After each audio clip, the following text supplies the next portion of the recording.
The officer thought he was humiliating one black woman with a single tear of an envelope. Minutes later, federal marshals would lock down his station because of that decision. What he actually tore apart was the illusion that he could do whatever he wanted without consequences.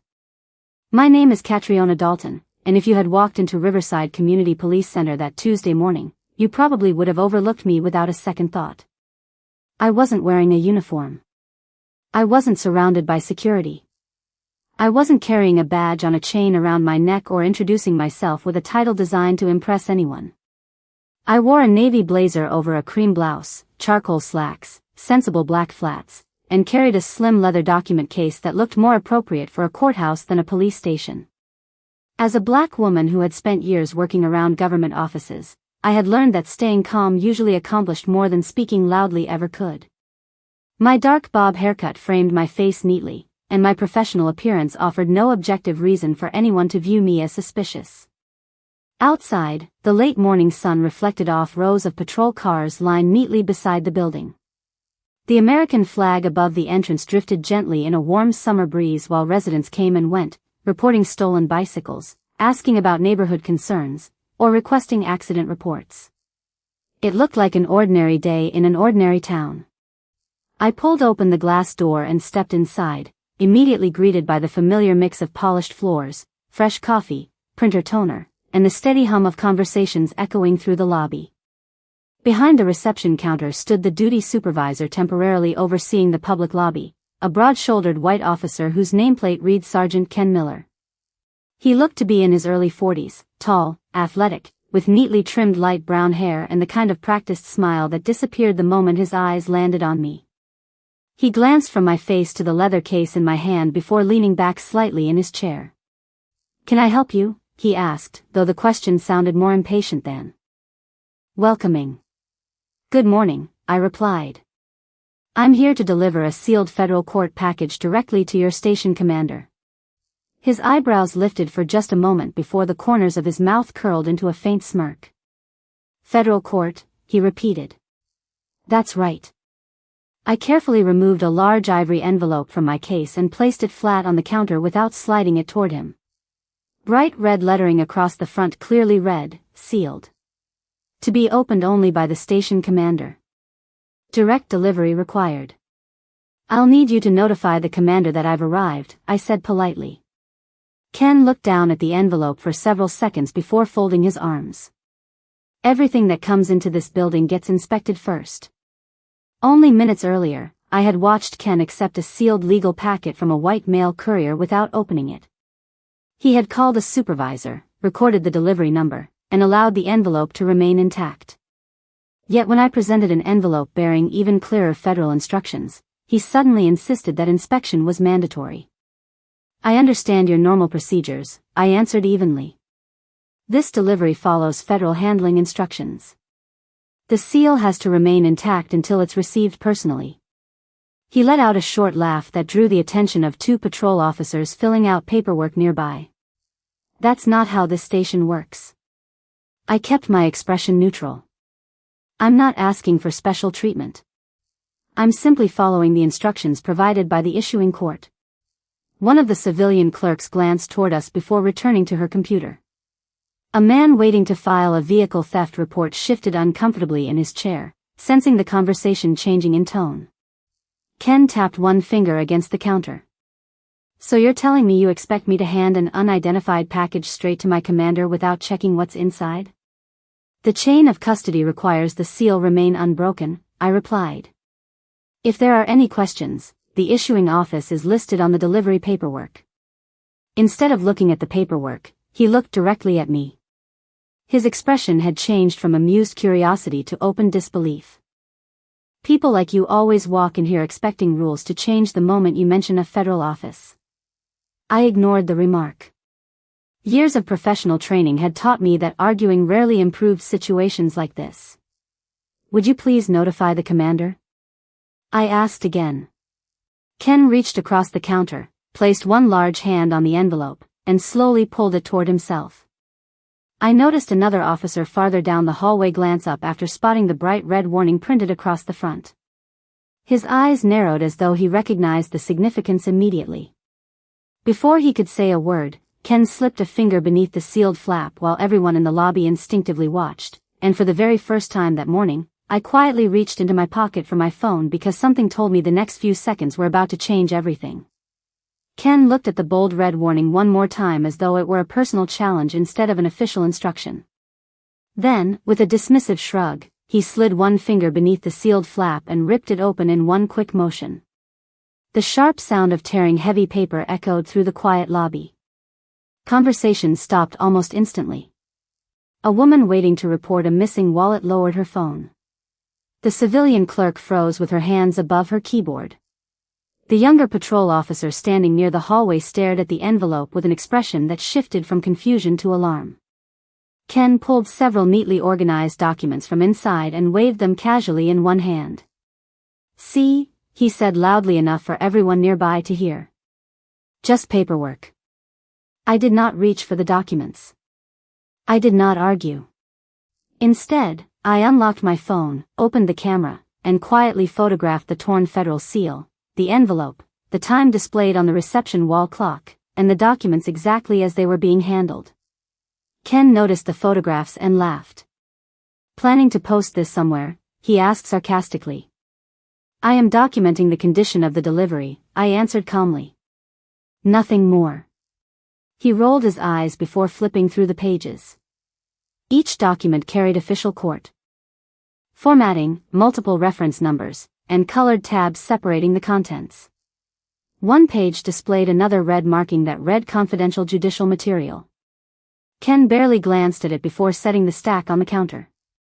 The younger patrol officer finally stepped closer. "Sergeant," he said carefully, keeping his voice low, "maybe the commander should look at those first." Ken did not even look at him. "Relax. This is my desk, and I know how incoming material is handled." The patrol officer hesitated, then quietly stepped back, clearly uncomfortable but unwilling to challenge his supervisor further in front of the public. I continued documenting everything in silence before opening a small black notebook from my document case. I recorded the exact arrival time, the exact time the seal had been broken, the names visible on every employee's nameplate, and the location where the envelope had been opened. Every note followed the same format I had used hundreds of times during my career. I was halfway through writing when Ken leaned forward. "Are you making some kind of complaint?" he asked. "I am completing my delivery record," I replied without changing my tone. "That record reflects the condition in which the package was received by the agency." He smirked again as though the distinction meant nothing. Across the lobby, the civilian clerk quietly searched something on her computer while pretending not to watch us. A few seconds later her eyes lifted toward the torn envelope before quickly returning to the screen. Even she seemed uncertain about what had just happened. The younger patrol officer discreetly opened the department's internal policy database on his assigned device and searched the guidance for sealed judicial deliveries. His expression tightened almost immediately.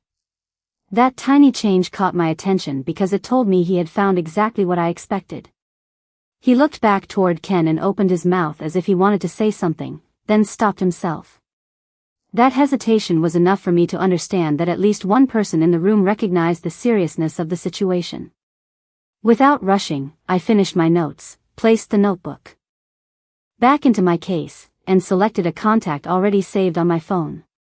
The call connected after a single ring. "Judicial compliance," a calm voice answered. "This is Catriona Dalton," I said. "Delivery number 7439. The integrity of a sealed judicial delivery has been compromised before authorized receipt. I am reporting an unauthorized breach of the federal seal." The person on the other end asked only one question. "Has the chain of custody been documented?" "Yes," I replied. "Photographs, timestamps, witnesses, and written observations have all been completed." "Remain where you are," the voice answered. "Do not attempt to recover the documents. Additional instructions are being issued now." The call ended. I slipped my phone back into my pocket without another word. Ken chuckled loudly. That sounded dramatic. I simply closed my document case and took a seat in the waiting area facing the reception desk, where I could still see the envelope lying open on the counter. For several long minutes, nothing happened. The lobby gradually returned to quiet conversation, and Ken acted as though the entire incident had already been forgotten. Then the younger patrol officer looked up from his phone, swallowed hard, and whispered so softly that only the officer standing beside him could hear, "He was never supposed to open that." The waiting area slowly returned to its ordinary rhythm, but only on the surface. I had spent nearly 9 years working as a federal judicial compliance specialist, and one lesson had become impossible to ignore. The loudest room was often the quietest just before people realized something irreversible had happened. I rested my document case beside my chair and watched without staring. Ken Miller laughed with another officer about weekend fishing plans as though opening a sealed federal delivery had been no different than checking an incoming package from an office supply company. Across the lobby, however, the younger patrol officer continued reading from his phone. Every few seconds he looked from the screen back to the torn envelope. He was not searching for gossip. He was looking for procedure. Seeing him reminded me of my own first month on the job. My supervisor, Martina Myers, had handed me a sealed training envelope and said, "You are never transporting paper. You are transporting trust. The paper can be replaced. Broken trust is much harder to repair." At the time, I thought she was being overly dramatic. A week later I attended a federal evidence seminar where a judge explained how a single broken seal had delayed a major criminal proceeding for months while lawyers verified every step in the chain of custody. From that day forward, I treated every sealed delivery exactly the same, whether it contained 1 page or 100.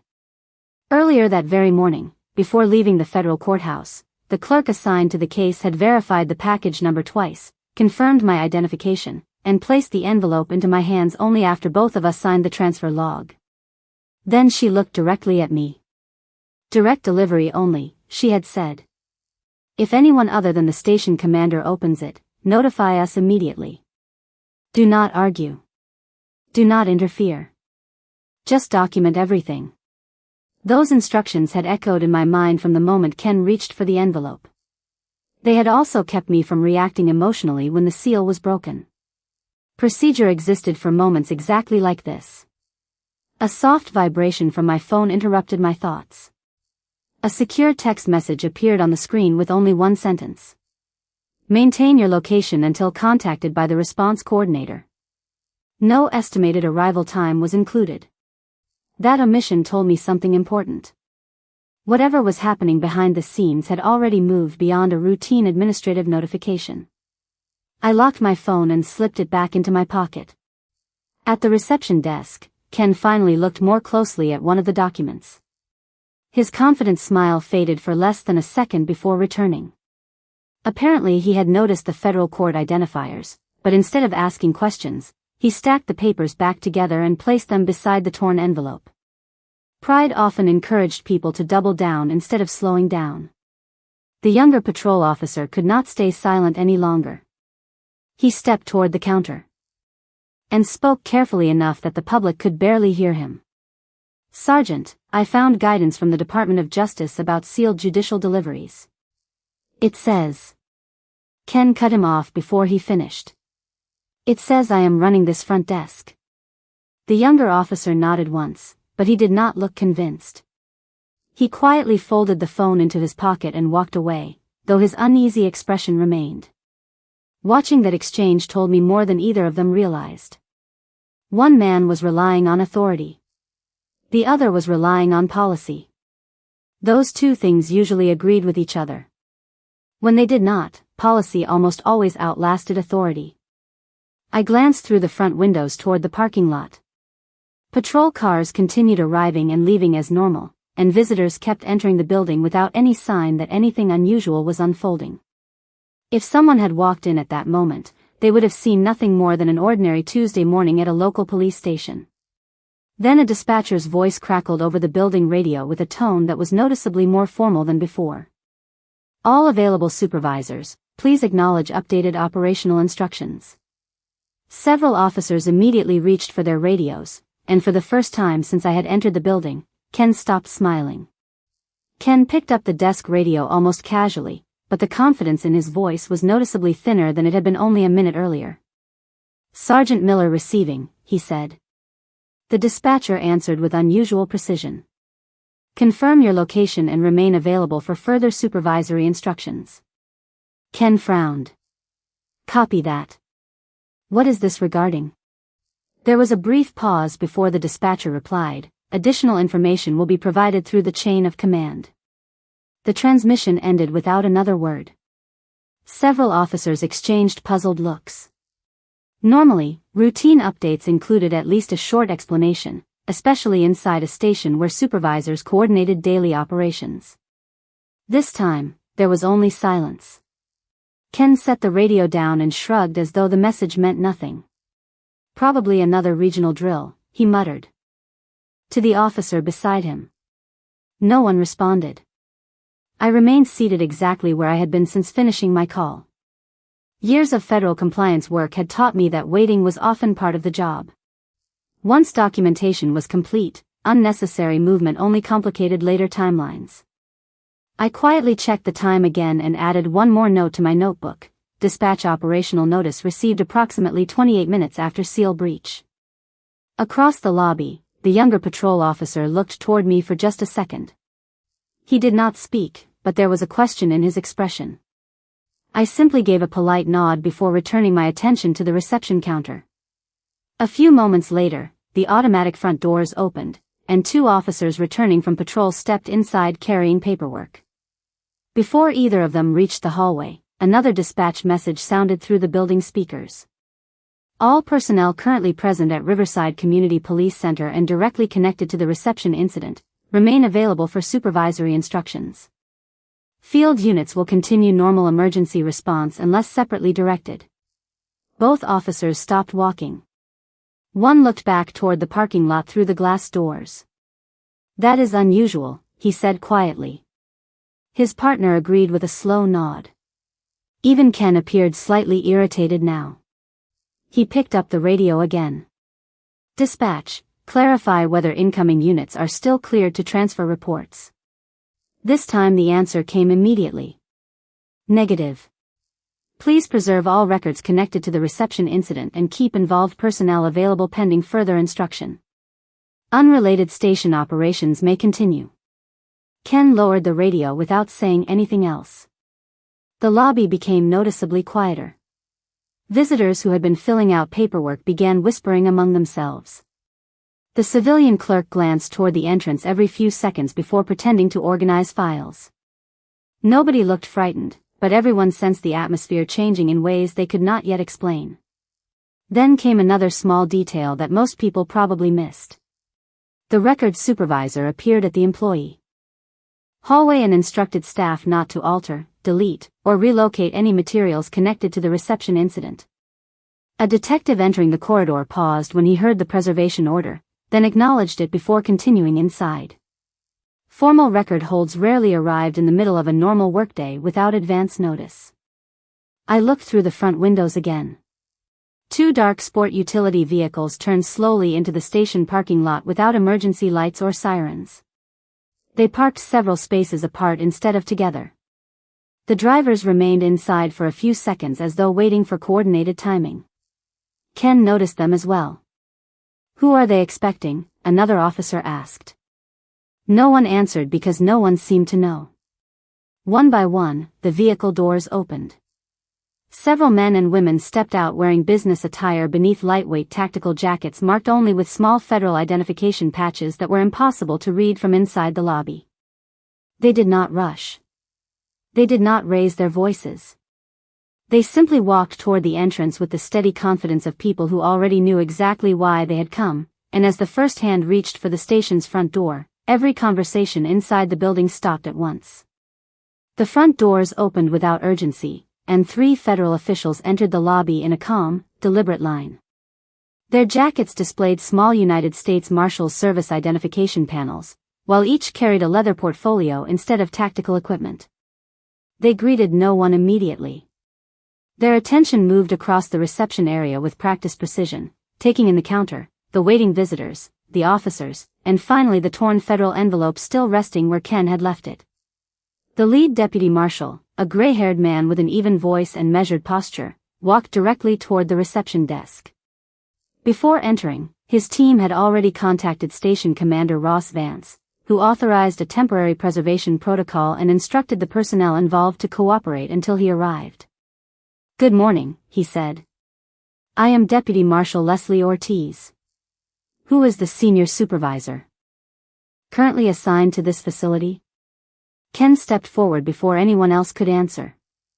"Sergeant Ken Miller." "What seems to be the issue?" Deputy Marshal Ortiz opened a thin folder and compared a document inside with the envelope on the counter. His expression did not change. "Before we discuss anything further, I need everyone present to leave all materials exactly where they are." Ken folded his arms. "This is my reception desk." Ortiz gave a polite nod. "I understand. We simply need to preserve the current condition of the scene." Without raising his voice, he turned slightly toward another marshal. "Please begin documenting the lobby." The second marshal immediately photographed the reception counter, the torn seal, the documents, and the surrounding area from several different angles. Another marshal quietly asked the civilian clerk to stop using the reception computer until instructed otherwise. Nobody argued. The professionalism of the team filled the room with a different kind of authority, one that did not depend on volume or intimidation. Ken finally pointed toward me. "She brought the package." Ortiz looked at me briefly. "Ms. Catriona Dalton?" "Yes." "Did you notify judicial compliance after the seal was opened?" "Immediately," I answered. "Documentation was completed before I made the report." Ortiz gave a single approving nod. "Thank you for following protocol." Ken let out a short laugh. "This is getting blown way out of proportion." Ortiz slowly returned his attention to Ken. "Sergeant Miller, I have one question that requires a direct answer. Did you personally break the federal judicial seal on this delivery?" Ken hesitated for only a moment before answering confidently. "Yes. I believed I had the authority to inspect incoming deliveries." The lobby became completely silent. Ortiz did not react with surprise or criticism. He simply wrote several words in his notebook before asking another question. "Did anyone with federal judicial authority authorize you to open that package before delivery to the station commander?" Ken's confidence faded just enough for everyone nearby to notice. No one was available, so I made the decision. Ortiz closed the notebook. "Thank you. That answers my question." The younger patrol officer standing near the hallway lowered his eyes as though he already understood where the conversation was heading. Another marshal quietly approached the damaged judicial envelope without touching it and confirmed the visible damage against a printed checklist. Ortiz then addressed the room in the same calm tone he had used since entering. "For the integrity of an active federal review, this facility will temporarily suspend routine administrative movement. We will need access to surveillance recordings covering the reception area, visitor entry logs, dispatch communications beginning 1 hour before this delivery, and all available body camera recordings associated with personnel present during the incident." Ken looked genuinely confused now. "For opening one envelope?" Ortiz met his eyes without any sign of anger. "No, Sergeant. For determining everything that happened after the seal was broken." He turned toward another deputy marshal and spoke quietly enough that only those closest could hear. "Please notify the response team that the unauthorized breach has been confirmed." The deputy marshal acknowledged the instruction and stepped aside to make the call. Ortiz then faced the reception area once more and said, "The station commander has authorized an immediate evidence preservation hold. Employees directly involved in the reception incident must remain available for interviews, while unrelated visitors may leave after their contact information is recorded. No one may alter, remove, or destroy records connected to this delivery." And for the first time since I had walked into the station that morning, Ken Miller looked at the torn envelope as though he was finally beginning to understand that it had never been an ordinary delivery. The atmosphere inside the station changed completely after the marshals secured the initial documentation. Nobody raised their voice, yet every person in the lobby instinctively lowered theirs. Deputy Marshal Ortiz directed 2 investigators toward the reception counter while another requested access to the station's surveillance system from the information technology supervisor. Everything happened with quiet efficiency, as though they had practiced this process hundreds of times before. I remained seated until Ortiz approached me again. "Ms. Dalton, I will need your transfer documentation." I opened my document case and handed him the original chain of custody log, my delivery authorization, and the timestamp record signed at the federal courthouse less than an hour earlier. He reviewed each page carefully before comparing the serial numbers printed on the paperwork with those still visible on the damaged envelope. Every number matched. "Excellent record keeping," he said before returning the folder to me. "Your documentation preserved the timeline." Ken watched the exchange with growing uneasiness. "Can someone explain why everyone is acting like this?" he asked. Ortiz turned toward him. "I can." He placed the torn envelope on a clean evidence mat without disturbing the remaining documents inside. This package was not ordinary correspondence. It contained sealed judicial directives connected to an active federal court matter. The seal itself forms part of the documented chain of custody. Once it was opened without authorization, every subsequent step had to be independently verified before the court could rely on the material. Ken frowned. "The papers are still here." Nothing was missing. Ortiz nodded. "We are not investigating whether pages disappeared. We are verifying whether established judicial procedures were preserved." That distinction seemed to catch the attention of nearly everyone in the room. The younger patrol officer listened intently while another detective quietly folded his arms, clearly recognizing the importance of procedural integrity. Ortiz continued in the same measured tone. "Courts depend upon documented handling procedures because they protect public confidence. Whether the contents are eventually admitted is a legal question. Our responsibility today is determining exactly what occurred from the moment the package entered this building." Hearing those words, several officers looked toward the surveillance cameras mounted above the reception area. One of the marshals noticed the cameras as well and asked the information technology supervisor to preserve every recording beginning 30 minutes before my arrival. No one objected. Then another investigator approached Ortiz carrying a tablet. "Preliminary review confirms the lobby cameras were recording continuously," she reported. "Body camera assignments also indicate Sergeant Miller was wearing an active unit." Ortiz thanked her and made another note. Ken immediately responded. "My camera will show exactly what happened." "That is precisely why we requested it," Ortiz answered calmly. For the first time all morning, Ken had no immediate reply. Several minutes later, the information technology supervisor returned with secure copies of the surveillance footage while another marshal received the body camera upload. The investigators reviewed the recordings separately without commenting. Their expressions remained neutral, revealing nothing about what they were seeing. I recognized that professionalism. Good investigators never announced conclusions before reviewing every available fact. Then one investigator quietly turned the tablet toward Ortiz and pointed to a timestamp. Ortiz watched the clip for several seconds before replaying it once more. He looked across the room at the younger patrol officer. "Did you advise Sergeant Miller not to open the package?" The officer answered honestly. "I told him I thought the commander should receive it first." Ortiz wrote down his response without hesitation. "Thank you." Ken looked from the investigator to the young officer in visible disbelief, but before he could say anything, another deputy marshal entered the lobby carrying a sealed evidence pouch. He walked directly to Ortiz and spoke in a voice barely above a whisper. Ortiz read the newly delivered document, closed the pouch, and slowly looked back at Ken. "Sergeant Miller," he said evenly, "our review has now uncovered an additional matter that extends well beyond the damaged seal, and before this day is over, we will need to ask you about something you have not mentioned to anyone in this building." Ken stared at Deputy Marshal Ortiz for several long seconds before finally speaking. "What additional matter?" His voice remained steady, but the confidence that had filled it earlier that morning was gone. Ortiz did not answer immediately.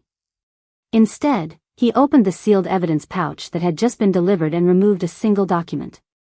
He glanced at it briefly before looking toward the younger patrol officer. "Officer, would you please step over here?" The young officer did exactly that. "State your name for the record." "Officer Leon Perez." Ortiz nodded. Officer Perez, earlier today, after the package was opened, did Sergeant Miller give you any instructions regarding documentation of this incident? Leon hesitated only because he wanted to choose his words carefully. Yes, sir. The entire lobby seemed to grow quieter.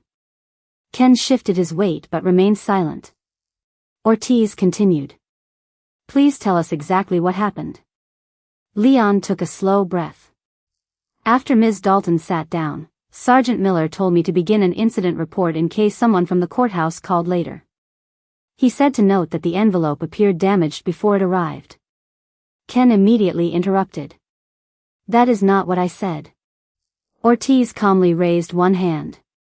Sergeant Miller, you will have an opportunity to respond. Please allow the officer to finish. Leon continued without raising his voice. I looked at the envelope myself. I had already seen Sergeant Miller open it. I knew that statement would not be accurate, so I did not submit that report.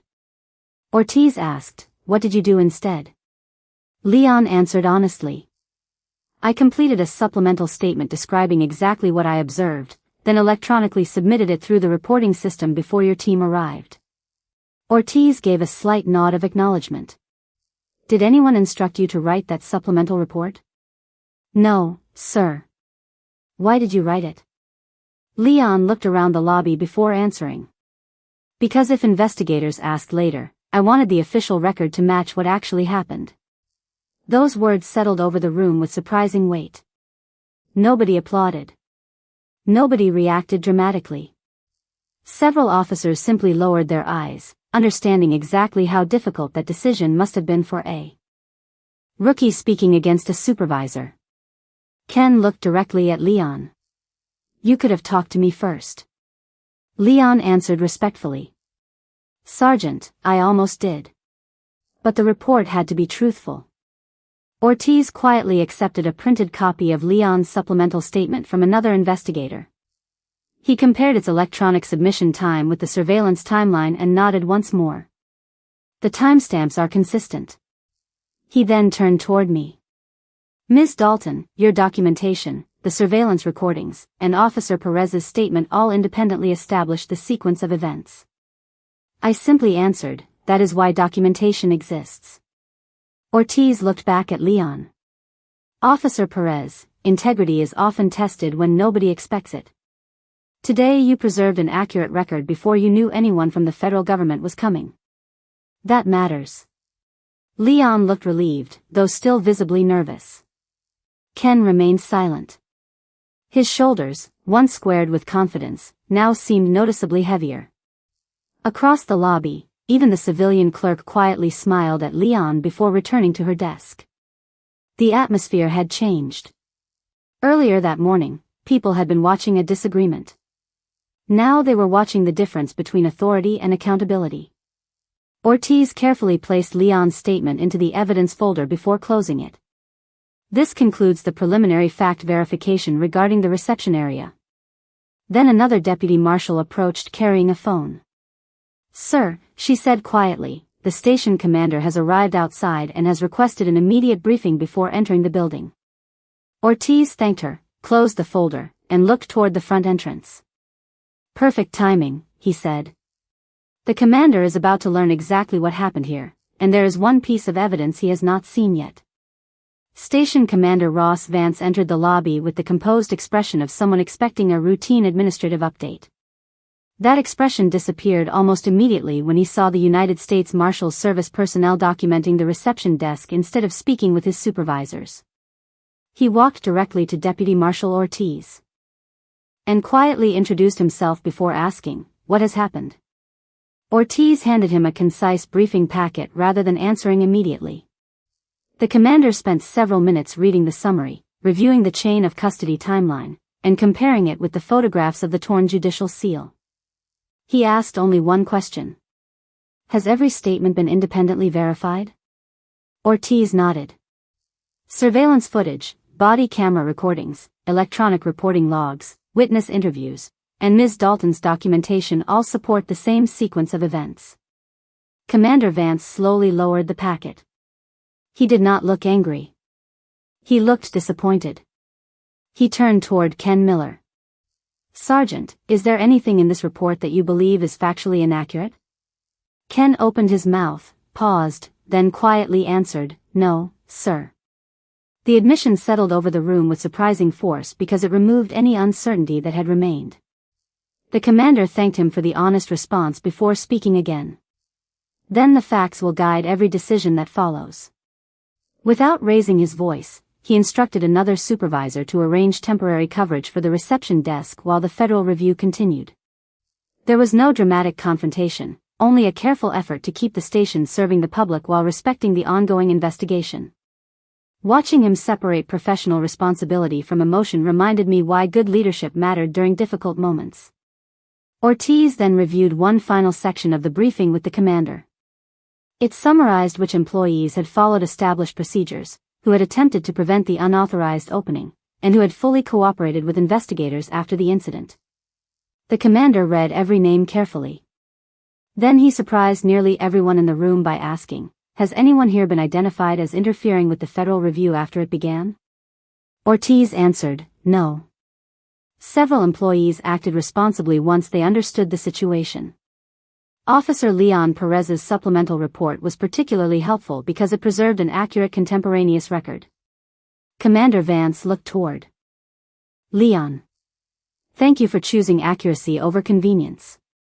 Leon nodded quietly, clearly relieved that his decision had been understood instead of criticized. Ken remained silent, staring at the reception counter where the torn envelope still rested inside an evidence sleeve.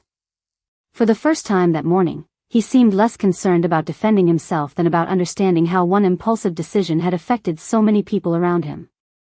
I watched the exchange without satisfaction.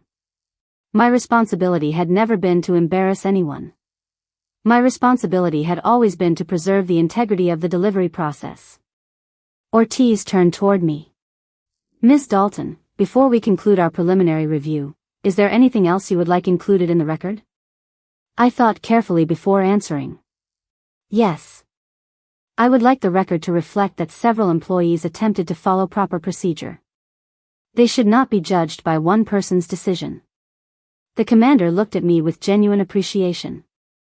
"That is an important distinction." Ortiz added my statement to the official notes without hesitation. It was a small moment, but I could see several officers visibly relax after hearing it. Accountability did not require assuming everyone shared the same mistake. As the preliminary review drew to a close, another deputy marshal approached Ortiz carrying a long, secure evidence container. Ortiz accepted it, verified the identification number, and turned to the commander. "There is one final item from the federal court that must now be delivered under corrected procedure." Every eye in the lobby followed the sealed container as Ortiz placed it gently on the reception counter, and unlike the first envelope, no one reached toward it before the commander himself extended his hand. Commander Vance accepted the secure evidence container with both hands and carefully examined the new federal seal before anyone else moved. Deputy Marshal Ortiz verified the identification number against the accompanying transfer log, then invited the commander to sign the receipt acknowledging personal delivery. Only after every signature, timestamp, and serial number had been confirmed did Ortiz quietly say, "The package is now in your custody." Commander Vance accepted the secure evidence container, signed the transfer log, and carried it with Deputy Marshal Ortiz into a secured command office. There, away from unauthorized personnel, he broke the seal exactly as the written instructions required and briefly reviewed the enclosed judicial directives.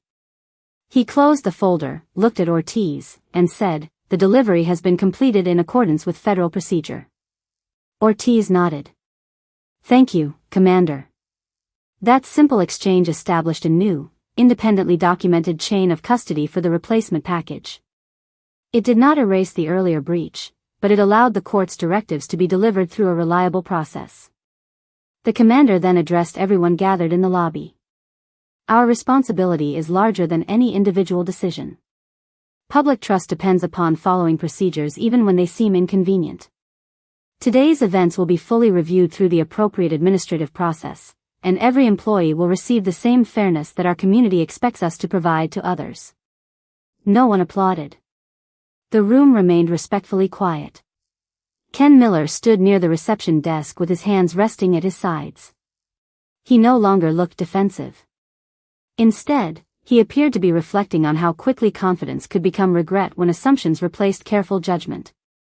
Before leaving, Deputy Marshal Ortiz approached him one final time. "Sergeant Miller, today's review focused on facts, not personalities. Every profession eventually presents a moment when one decision outweighs years of routine work.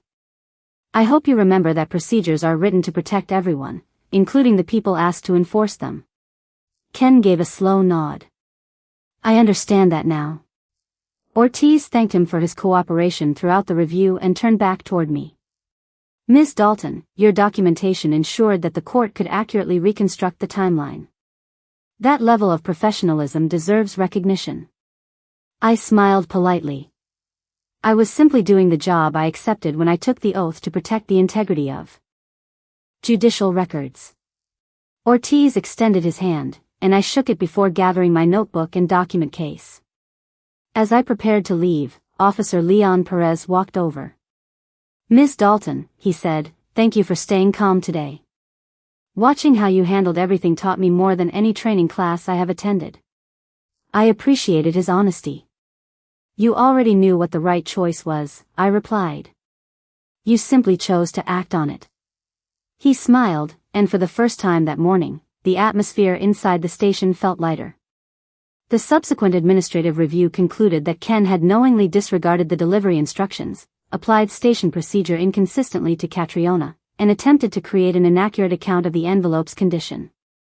He was removed from supervisory duties and placed on administrative leave pending a professional standards determination. The review also examined whether racial bias had influenced his decision to challenge a black federal specialist after accepting a comparable sealed delivery from a white courier without inspection. Several weeks later, I learned that Riverside Community Police Center had introduced additional evidence handling training developed jointly with federal judicial specialists. Officer Perez had been invited to assist with the program because of the integrity he demonstrated that day. Commander Vance personally reviewed delivery procedures with every supervisor, emphasizing that respect for policy protected both the public and the officers sworn to serve them. As for me, I continued traveling from courthouse to courthouse carrying sealed judicial documents that most people would never notice.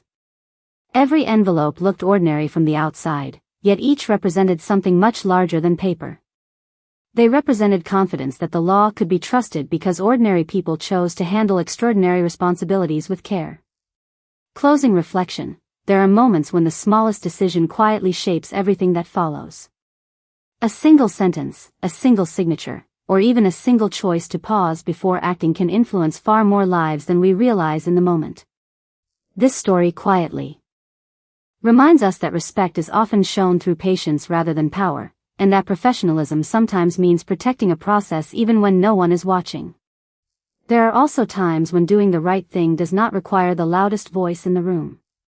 It may simply require the courage to record the truth honestly, to admit a mistake with humility, or to treat another person with fairness before making assumptions about who they are.